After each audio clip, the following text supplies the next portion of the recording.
if this isn't clear, all the other ones will never be clear to you. Yeah? They may be clear to you, but the you isn't clear. Yeah? So no matter how clear you are about what's screwing you, you're still screwed. Yeah? Because the you's still in place. And you can be screwed in heaven or hell. The bondage of self isn't predicated by the circumstances. The bondage of self precedes the circumstances. Yeah? The feeling of being you precedes the circumstances that the you is suffering from. So already the bondage is in place. Yeah? This just exasperates it or decreases it, but the basic bondage is always in place. Yeah? Because there's a sense of being you. And the sense of being you is projected backwards as if it's prior to everything that happens. That you're here already, and then things show up. And then you have a dance with things, and then they leave, but you seem to always be here in one's life. Yeah? You become the Alpha and the Omega.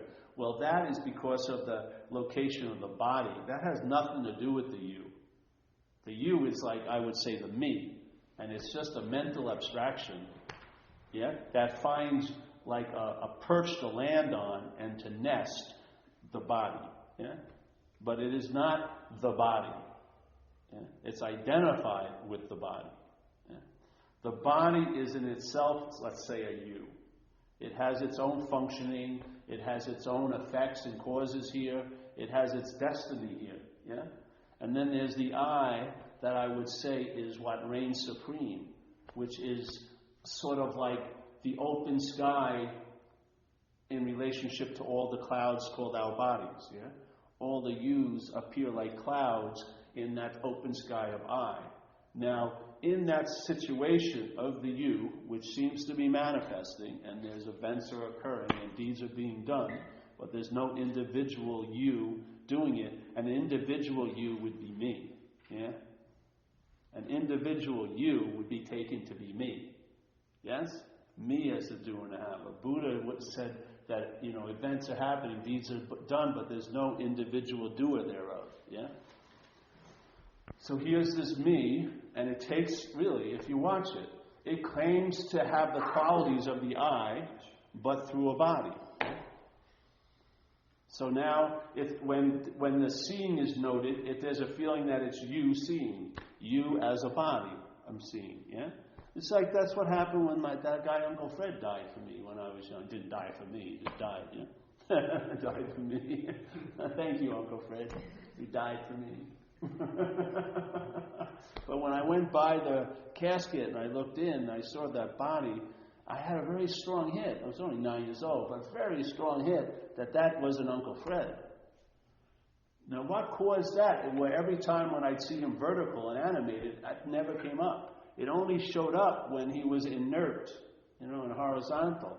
There was something obvious that I wasn't seeing before. When it was absent, yeah? When it was absent, I could recognize it. Hey, that ain't Uncle Fred.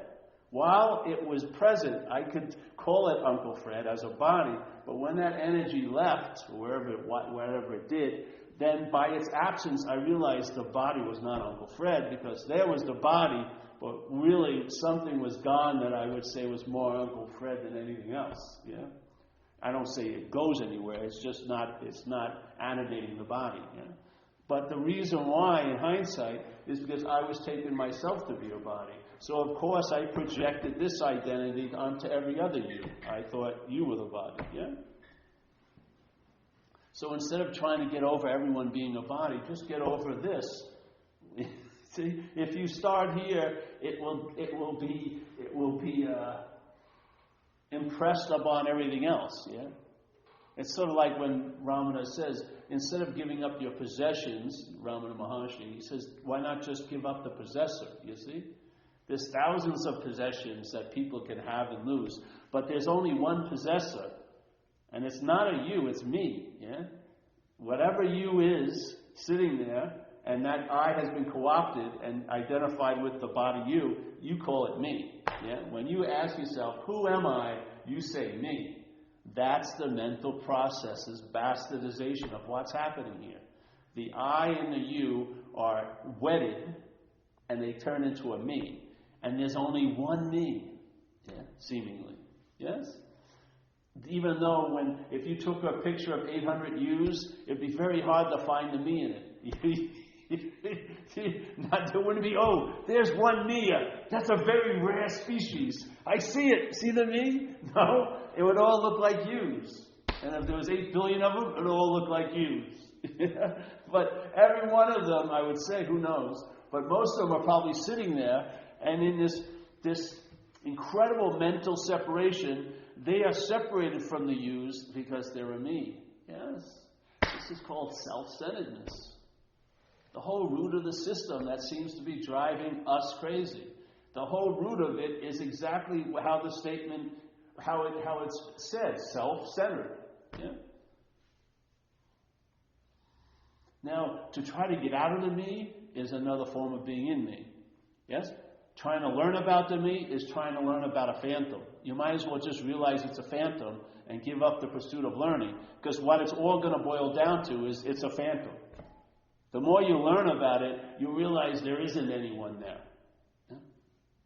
It all distills into one very, very potent whack, which is, hey, I'm not that. Yeah? The mind wakes up, it comes out of that little self-centered shoebox, and it expands. Yeah? And it doesn't expand in time. It doesn't even expand. Its size is timeless. Yeah? That's why you feel bigger when you get out of yourself. Be it service or surfing or sex or whatever it is that can pull your attention and interest out of this orbit of you as the planet Paul, and then let that interest and attention explore. It's that feeling of being available and open that comes from what we call getting out of self. What would happen if the mind had detained it could never have been in self? Then getting out of self, which is held as an experience that, though rather infrequent, is something I'd like to have, can turn into a state. It's possible to live it as a state. I'm not that. Not as an experience, because if you have an experience that I'm not that, you're going to have an experience that you are that. Yeah? The experiences will be both ways. They'll be dualistic in nature. So you have the experience you're not that, and then you'll have the experience that you are that. And if you weigh down the experiences, I say the experiences of you being that will be about 90-something%, and the experience of not being that will be about 5 or 8%. Yeah? Not a good deal. If that's really what you want to do is get out of self, why not just entertain what believes it's in self? Yeah? What's so busy trying to get relief from an imaginary problem? I would say that's the activity of the problem, called being identified as a self. Yeah? It's a movement we're identified as. We're not identified as a thing. Yeah? The me does not really seriously take itself to be a body. It says it's in a body. I'm a long-lasting soul that's traveling through this body. Yes? This is my body. It may claim it. But it doesn't have a very, very, really, really complete feeling of being a body. That's why it gets pissed off about the body. When the body doesn't look the way it thinks it wants to look, or doesn't hold up when it wants it to hold up, and can't reach the heights it wants it to reach. Yeah? To me, my mind was pissed as hell about being in a body most of the time. Seriously, I was damn freaking angry. It was limiting my moves, man. It was like stifling where I wanted to go. But because its only relevance is this anchor, it has to put up with this drag of being identified as a body for it to take any kind of sense of reality, yeah? So the me uses the body like it does with everything else. Whatever it comes in contact with, it takes advantage of, yeah?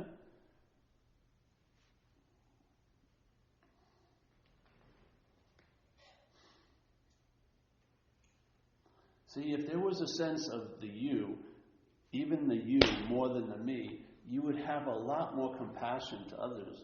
You'd realize you could actually open up a door to learn from others, because you'd see there's absolutely no real difference. We're all freaking yous in a sense. Yeah? And we are all the I. So this idea of being terminally unique, which I found was one of the main ingredients of alcoholism, this incredible sense of no one thinks the way I think, and no one feels the way I feel, and how can anyone help me? They don't understand me. No one's done the heinous things that I've done. It's such a crock of bull, you know. But in that sense of terminal uniqueness, you're totally shut off from any help. Yeah? And the distance between thoughts and feelings and all of that, there's no distance because the my is like a tracking beam. You just suck that thought in to my thought. And instead of letting it come and go, it now orbits. Yeah? It's put into an orbit around you. It's almost like we build a galaxy with us as the sun, and all the other ones are in a gravitational pull. We bitch about their effects, but it's our gravitational pull that's holding them in place. Yeah? It's the my that produces your experience of a feeling. It's the my that allows thoughts, that adds so much weight to thoughts.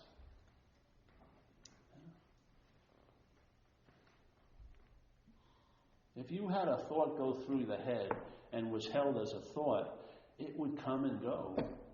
Yeah? Everything would like a light, but there would be no ink tattoos. There would be no thick footprint. Everything would land, have its effect, and move on. Yes? You would be fluid. Your attention and interest would be fluid. It would be open to go this way or that way, up and down, this and that. It would free from this obsession or bondage to this idea of being a self, which puts it into an orbit. Yeah? Or like my friend would say, that self-centered loop. Yeah? It goes out, runs into things, and comes back to a thing. And yet its innate nature is of no-thingness, and I imagine it has a strong pull to land in no-thingness, which means it never lands. It's always moving in the no-thingness. Yeah?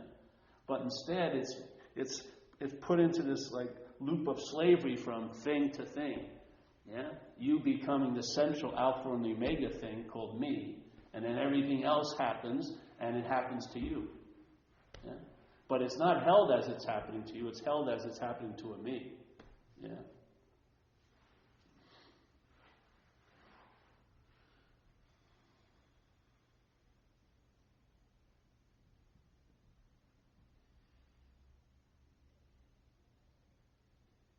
So here you're sitting here, there's a sense of I. Yeah, you can sense it, let's say.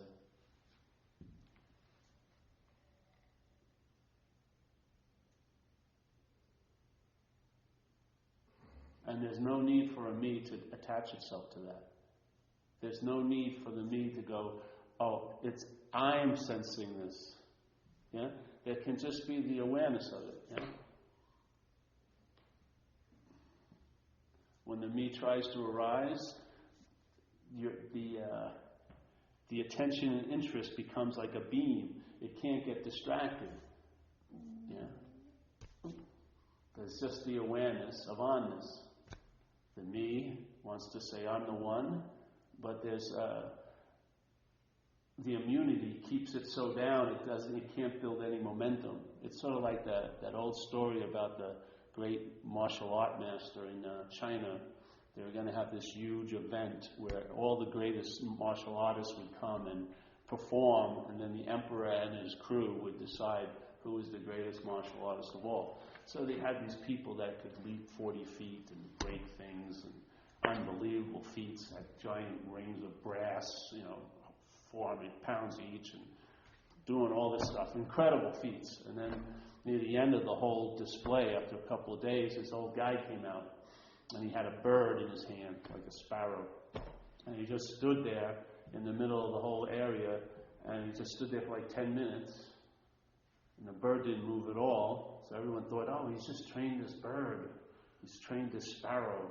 Yeah? And then he walked away. And everyone just didn't pay any attention. They wanted the guy who just broke 800 things and like that, And so they have a little meeting, and then they're going to make the big announcement. All right, who is the greatest master of all? And all the guys are puffing up, they're doing like flips. Yes. And then the old man's just standing in the corner, and they called the old man out. And everyone flips out. Jesus Christ, I've been doing this for 40 years. Look at the size of these things. And then they said, oh, Master, tell us what was occurring. And he says, well, the whole point was, every time the sparrow, it needs something to push off of, to take off. Every time it was ready to push off, I was prior to that. And I just let go imperceptibly. No one could even see it. But his hand just moved prior to the push, so the sparrow couldn't take off. So it was totally wild, but it was as if it was tamed. Yeah?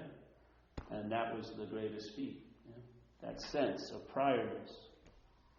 So the selfing, the me, needs something to push off of. It pushes off of, with the identification as a body, that's what it pushes off of, and then it catapults into the realm of me, and then that me can appear as this body somewhere else at some other time. And the mind can get consumed and fixated over what's going to happen to this you, but it's not held as a you, it's held as me. Yeah? If it was held as a you, it would lose interest in it pretty quickly. But because it's me, the interest tends to get wedded to that idea of the me as this you, and then it's thought about quite a lot. Yeah? Tons of stuff has gone over and over again. How does this apply to me? Where its only application is to you. You know what I mean? I mean, the solution, if there was a sense of the you, you'd probably get that solution very quickly.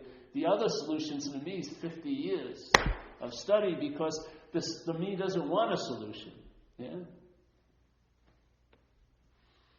The me can only appear to be the me through the identification with the you, but cannot bear any illumination of the I.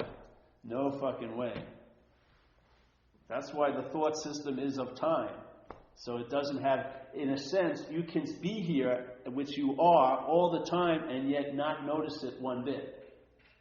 The mind can, your attention can be consumed in this little pursuit of time, how you're viewed in time. Because you as a me is not viewed now. It's viewed in time. It's viewed through the lens of time. When the mind thinks about me, it's viewed through the lens of time. You cannot have a free moment and only in the moment. It's always bookended with the past and the future. You're like a 3-book set. It's never the book of now. It's the book of now, totally downloaded with the there and then. So this isn't about getting rid of the you. The you's got its purpose here. It's the action figure. It's not about getting rid of the I. It's impossible to get rid of the I. And it's not about getting rid of the me. It's about realizing the me isn't what we take it to be. Yeah? It's not the you with the attributes of I. It is not. Yes? The I has its attributes. The you has its attributes. Those attributes do not meld into the me.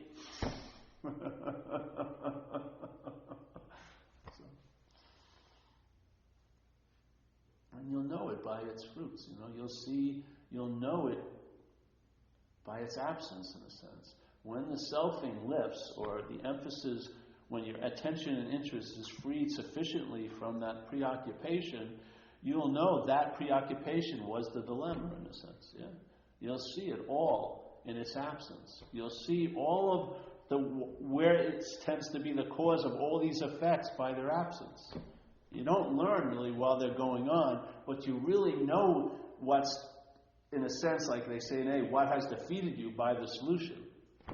And the solution is that the problem is imaginary. It's an act of a mental process. It has to be continually going on, reinforced, yes? Always. It never sustains in and of itself. It's sort of like a movement that can never climax, because the whole point is to become a self. It's like, for me, it's the basis of all other desires. It's the desire to become, yeah, or to unbecome.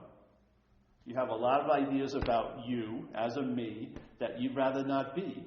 So there's huge desire to unbecome those ideas. And then there's all these ideas that if you were just that, you would probably be great. Yeah? And there's a huge desire to become that. There's no completion. So you're trying to unbecome and you're trying to become. Not you, but the mind, yeah? Yet it can never have a climax. It can never have a climax and then there's rest. Because it's only agitation. Because it never rests, it never finds fulfillment. And what happens if you're not finding fulfillment, or the mind's not finding fulfillment? It seeks relief, yeah? And if it seeks relief, and that relief doesn't have the capability of quenching the first thirst, that relief turns into an addiction. And then it leads to other addictions, because none of them can complete the mission. None of them are going to make you become what that mind wants to become, a self. So that's why the addiction continues. You'll never get to a point in an addiction where it actually creates a long-lasting satisfaction. I've never seen it in my life, anyway. I would have loved that one time after 80,000 shots of Coke that I just got it once, you know. I gave the rest that I had with me away and never have to shoot again. Thank you, everyone. Become like a philanthropist with my Coke. Yes, take it. I hope you finally reach this sort of nirvanic state I'm in. It's worked. I'm satisfied. The inherent problem is fulfilled. I have become a self. I am a self. If you actually were one, would you be thinking so much about it, your mind? I wouldn't imagine it wouldn't be. I think it would just be living from it. But it can't live from it. It can only be thought about. It can't live from self because it's not a solid, real thing. And it's not a non-solid no thing. It's just a mental phantom that you weren't even in till 18 months of your little quote-unquote life here. So, if we seem to have grown into it, why not outgrow it now?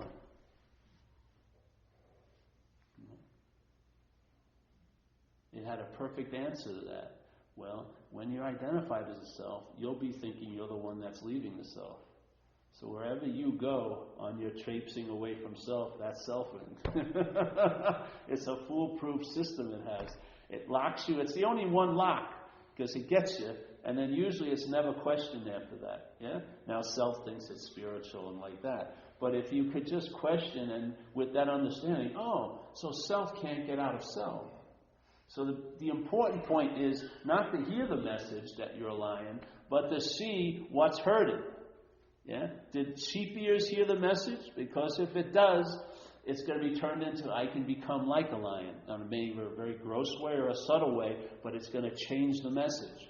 The immediacy of the message, you are that which you're seeking, will be sort of displaced, will be set on pause, yeah? And then the selfing will take over and claim it. And now will be, I can become like a lion. Yeah? So the first one is, okay, you see the condition that you're in, seemingly, and it's not satisfactory. But the second clincher is, if you try to move out of it, that's another form of being in it. If you're still identified with the thing that's driving you crazy. Yes? There's no you being driven crazy, but what's driving crazy. Yeah? So then now you know the second one. Yeah? Why not, you hear the first click, okay, I've learned what's defeated me. Pretty good click.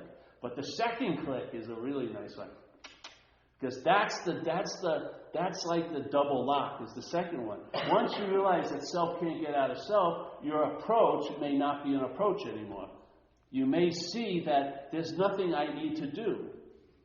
Because what I'm looking for by doing and having, what I'm trying to become by doing and having, I am already that. And therefore, if I'm already that, any doing and having would deny that fact, wouldn't it? No matter how subtle and great the doing was and the having of tons of experiences, in a sense, they would be a denial of my own nature. Yeah? Even though I was polishing this secondary nature of a spiritual attainment very much and getting a nice buff on it and a nice reflection, it would still be a little distorted because you are that which you're polishing. Yeah. Maybe the dust that you think's on the mirror is in the eye of the beholder. Maybe if you walked away with that rag that you're using to polish mine, you may see mine is quite clear and bright, just as it is right now. What's getting in the way is your big head. It's like you're yelling at someone in the theater, and then you realize it's your head that's blocking the whole screen. Hey, you with the big head, get down. Oh, fuck, it's me. That's it. The beautiful thing is, oh, fuck, it's me, and I'm not that. Yeah? It's not, oh, it's me. Yeah? That is like the gas between the first lock and the second lock. You got to follow it with, and I'm not that. Yeah? When you get, oh, it's me that's done this whole thing. Oh, now you're in the first lock you're squeezed out of, so to speak. And then in that pause, you got to follow with the second lock going, but I'm not that. Just like in alcoholism. If you don't admit to your innermost self that you're an alcoholic, you'll be living like one most of the time. So in a sense, your denial of what's going on has to be, an antidote needs to be used on it, which is acceptance. Okay, I'm going to let it just collapse in on me. I am screwed, you know. I am completely demoralized. And in that, yes, so now you've finally admitted what you are, but following it up, and I'm not that. But to try to say you're not that while you're identified as that doesn't work.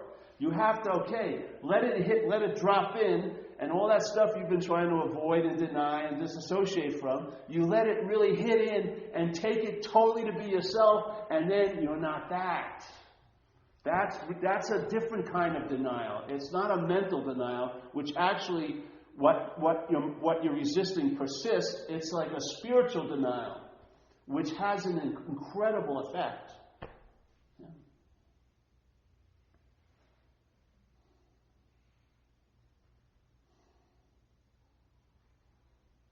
The mental denial is you really believe you're something, you don't want to be something. Your main drive is not to become something, and you tend to act like it all day. Yeah, just like if you don't want to be a fraud, you're afraid to be a fraud, you'll feel like one thousands of times. Yeah? Yeah? Yeah. If something about you is touchy, it's because there's a belief, and no matter what someone says, that mind will twist it into making it to be a threat to that belief. Or a verification. Oh, I am really whatever. Yes? This is mind. The conditional mind. You can see it. But to see it is it's like that idea of self-knowledge. It avails you nothing. You think that it would avail you a lot if you had self-knowledge. But it doesn't, because any knowledge claimed by selfing, will never lead to freedom from self.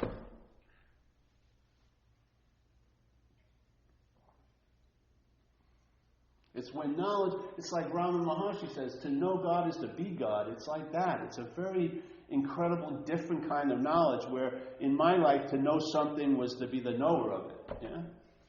That's nothing like what he was saying. To know something is to be the knower of it. To love something is to be the lover of it. He's saying way beyond anything, to know God is to be God. Yeah? To know truth is being the truth.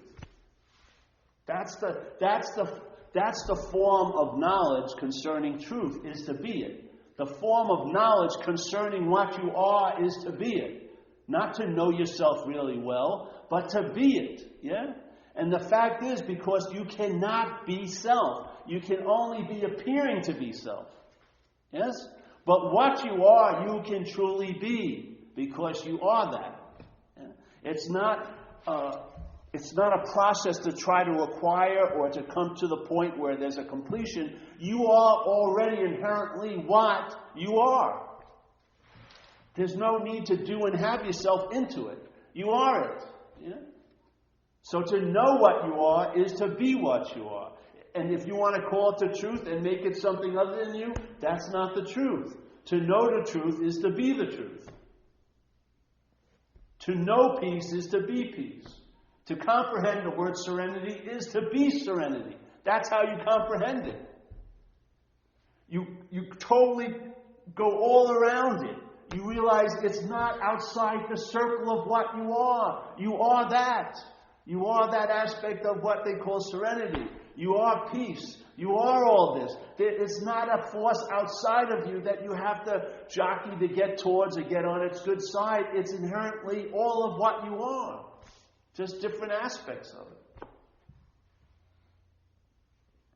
And it doesn't have anything to do with time. Though it may seem to ripen over time, the time doesn't ripen it.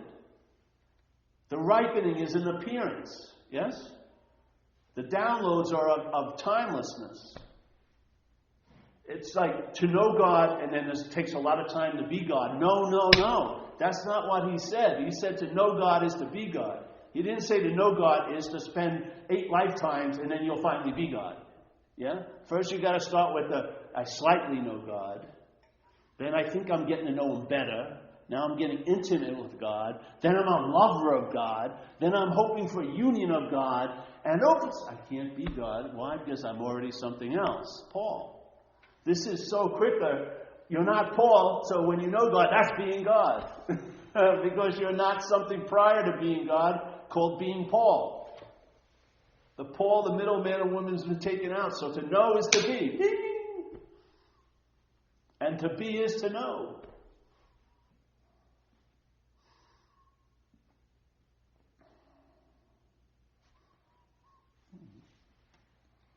Let's see what's happening here. I'm even getting excited tonight. I love it. I love possibility. Because here in the appearance, in the manifestation, there are structures of possibility. Yeah?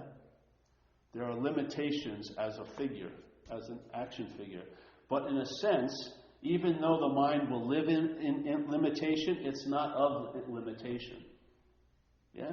In other words, the limitation, though seems to have a structure where manifestation occurs, but what's actually what we are is not in the manifestation. It's of something else. Timelessness. It has a whole nother structure of possibility.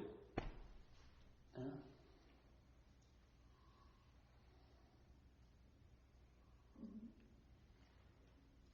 Like since I got sober, I thought I was pretty ill quite a lot of time physically, yeah? Then I started seeing this lady the last couple of years. And I've gotten better, a lot better. But it's my mind, my conditional mind is still located in that past idea that I'm sick. Yes? It's really funny how out of date it can be. Yeah? When the whole parade has moved on, it's still on 33rd Street. It still thinks this is the way it is. And it doesn't like to give up that idea. Now, it doesn't need to give up the idea as long as it's not the feeling that it's me that has that idea. Yeah? Let it be representing many ideas as long as that little cardboard picture doesn't become life, flesh and blood of this you. Yeah? Yeah? And slowly but surely, even those opinions are changing.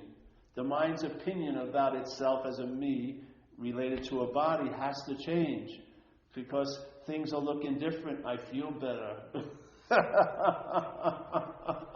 And you're thinking, I'm saying, well, I'm too old to start feeling better. I thought, I'm down on the other side of the hill. I should be going down, down, down. But I'm much healthier now than I was when I was 20-something years old. As a body. This is a whole fucking new possibility. Yeah.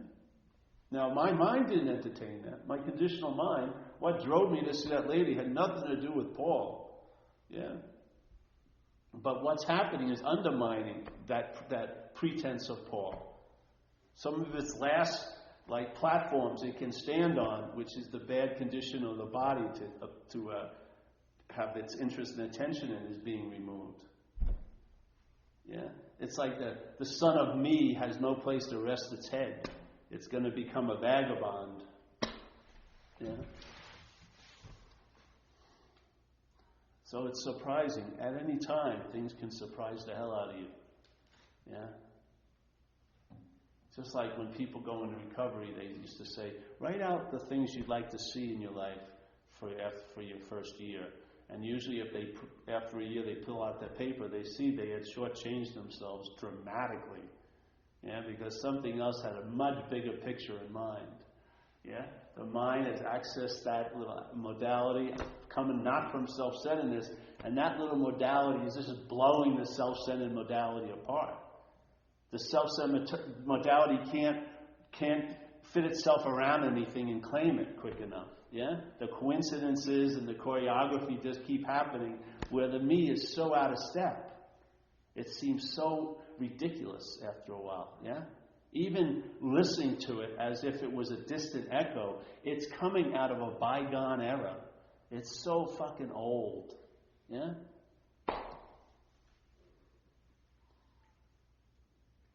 It's like a siren song that's really tinny. It's so...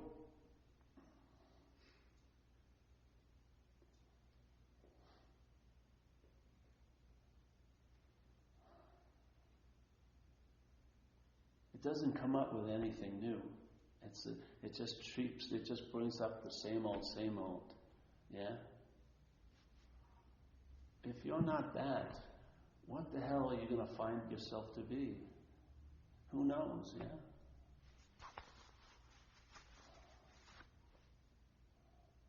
Today I was walking on the beach.